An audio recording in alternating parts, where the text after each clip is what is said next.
Did you watch this team in the finals last year? Like, what was your impression watching them from afar? That they were a young team with young stars that definitely had the pieces to win a championship. I think experience and then I think just being fatigued got the best of them. Did you, when you get here, and everyone says, could he be the missing piece? Like, how does that resonate with you? Is there pressure in that? Is there like motivation in that? How does that make you feel when you hear that? All of the above. I heard that term a lot. I've continued to hear it. There's definitely motivation in it because you want to be the missing piece. You want to be the piece that helps them get over the hump. But there's also pressure associated with it that comes with it, which is expected, but I embrace it. Taking back to before the year, Rob gets hurt, Danilo gets hurt, the coaching change. Like, what was going through your mind at that point as you were ready to embark on this new experience? It's going to be tougher than I thought. In a lot of ways, I thought I was walking into a very solid situation. Everything would be solidified. It'd be a well-oiled machine. And the organization is such. It is a very well-oiled, very well-run organization.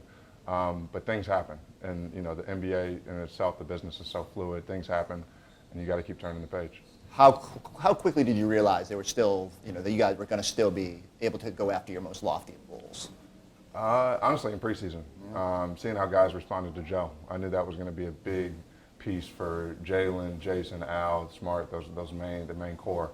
Seeing how they responded to Joe and if they would buy in. And once I realized they were buying in to what he wanted to incorporate and how he wanted to coach, I realized, we can still be on track. Tell me about Joe's evolution. I mean, from the start and your first impressions to now, like how have you seen him grow? What stands out most about the way Joe is coached? A lot of, I think, NBA coaching is about feel. It's about reading the room. It's about managing egos. And at the beginning, Joe was feeling it out. He was trying to figure out, how not to wash away everything that the team did last year in Ime's style, how to incorporate what Ime did well, but also incorporate his own style. And I think he's done that. And I think, most of all, I think he's earned the respect of the players. And that's, as an NBA coach, that's the main thing you want. How hard is that, though? When a guy comes in and he hasn't been in that role before, how hard is it for that person to earn that buy-in? It's hard. It's hard, especially on a team that's achieved as much as it has, and that achieved it with another head coach, and you're stepping into a new role, and your team is expected to, get that lofty goal of winning a championship. It can be extremely hard. What's it going to be like playing inside the Garden in the playoffs? I think special. I've been here, I think one playoff series when I played with Milwaukee, two playoff series when I played with Milwaukee, and it was special as an opponent coming here.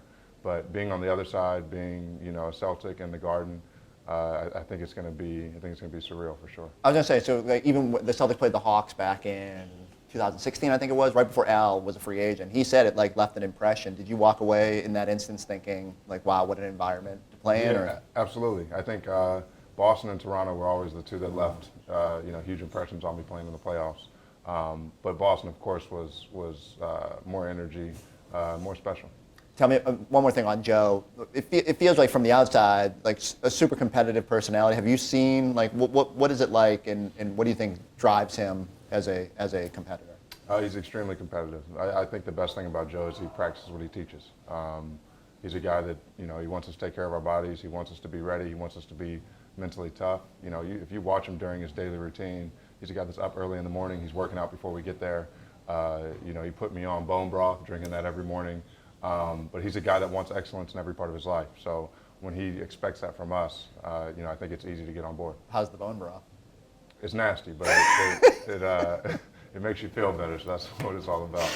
What's it going to be like playing Atlanta? I mean, will family be able to be watching you back home? I'll have some family there. I don't know how many tickets I'll have, but I'll definitely have family there. It'll be nice to be back in Atlanta. I never really thought or imagined myself playing a playoff series in Atlanta. So it'll be interesting to see what the arena's like and how the fans come out. What jumps out about that team as you start to prepare for them? I think they have a very good backcourt in Trey and DJ. I think actually a well-rounded team. And now they have a great coach. They have a great coach in Quinn Snyder. I know he's still trying to put the pieces together, which works to our advantage, I think. But they're going to give us their best shot. They're a talented team. They're top 10 in scoring.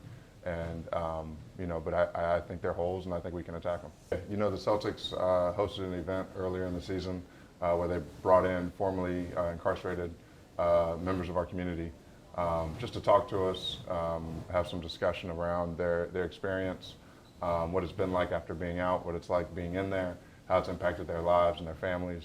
And I think it left a profound impact on myself, but also the entire organization. It really gives you perspective. But for me, not only does it give me perspective, it wants me to make a change, wants me to make a difference. And that's why I've sort of tried to attack criminal justice reform as much as possible, because there are a lot of people that are going down in the system that, one, shouldn't be, and then two, are getting punished far worse than they should. So I think it's important to pay attention to this.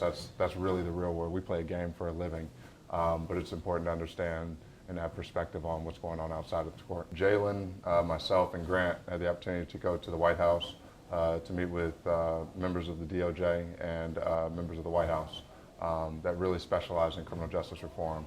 And it was really just a round table. All of them are experts. We're three guys that are learning, that are passionate about it, but learning.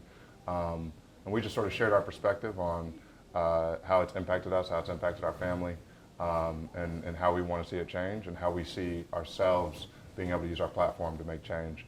And then they educated us on everything that's going on, everything they're pushing for, all the efforts they're making, and also all the ways that we can, have an impact as well.